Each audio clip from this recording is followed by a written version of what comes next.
Kisah pemaksiat yang jenazahnya disolatkan wali Allah. Tak disangka hal inilah yang dilakukannya semasa hidupnya. Dalam Islam menyimpan berbagai kisah yang mampu menginspirasi siapa saja dan bisa meningkatkan keimanan seseorang kepada Allah SWT. Melalui kisah itulah, sahabat YouTube bisa mengambil hikmah yang nantinya bisa mendatangkan manfaat dalam menjalani kehidupan. Hingga suatu hari, laki-laki tersebut dikabarkan meninggal dunia. Sampai-sampai hal itu membuat istri si laki-laki pun kebingungan harus meminta tolong kepada siapa. Umumnya ketika ada seseorang yang meninggal dunia, maka masyarakat akan datang untuk membantu berbagai hal termasuk mengurus pemakamannya. Namun tidak bagi laki-laki ini. Karena ia banyak melakukan maksiat, kematiannya pun tidak dipedulikan oleh masyarakat dan membuat istrinya kebingungan harus minta tolong kepada siapa. Hingga akhirnya sang istri memutuskan membayar 2 orang untuk membawa keranda dari jenazah suaminya ke musola. Saat berada di musola, sang istri juga tidak melihat ada orang yang mau mensolati jenazah suaminya. Ia pun terus melanjutkan proses pemakaman suaminya itu.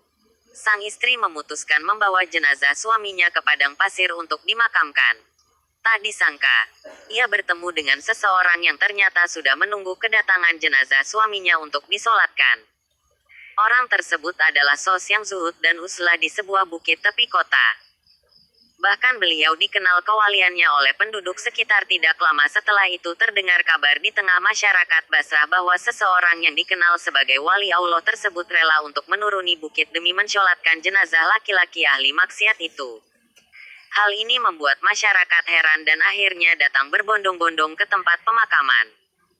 Tak disangka, masyarakat berbaris di belakang wali Allah tersebut dan turut mensolati jenazah. Untuk menjawab rasa penasaran masyarakat pada wali Allah SWT tersebut, mereka pun menanyakannya langsung. Kemudian beliau menjawab, "Dalam mimpi aku mendengar suara langit. Turunlah, temui jenazah Fulan.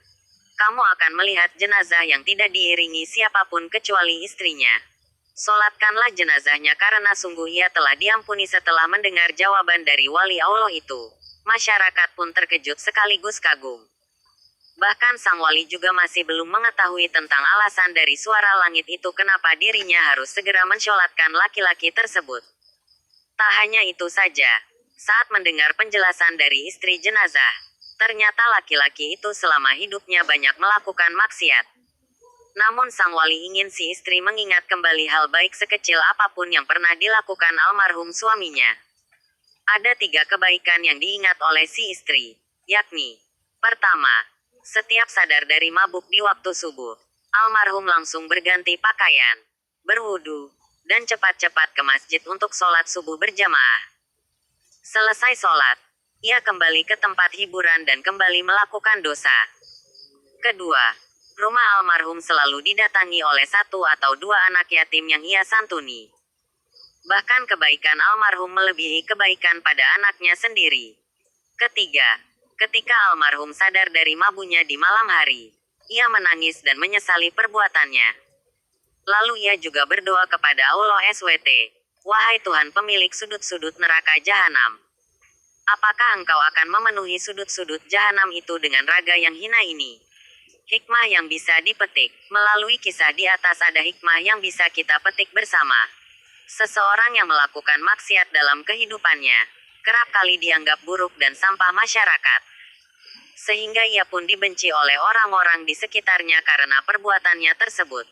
Namun, seseorang yang melakukan hal buruk tentu ada kebaikan sekecil apapun itu yang pernah ia lakukan. Dan hal kecil itu tidaklah bisa dipandang sebelah mata. Karena Allah SWT pun akan selalu menghargai kebaikan hambanya meski hanya hal kecil dan Allah SWT adalah Maha Pemaaf bagi hamba-hambanya.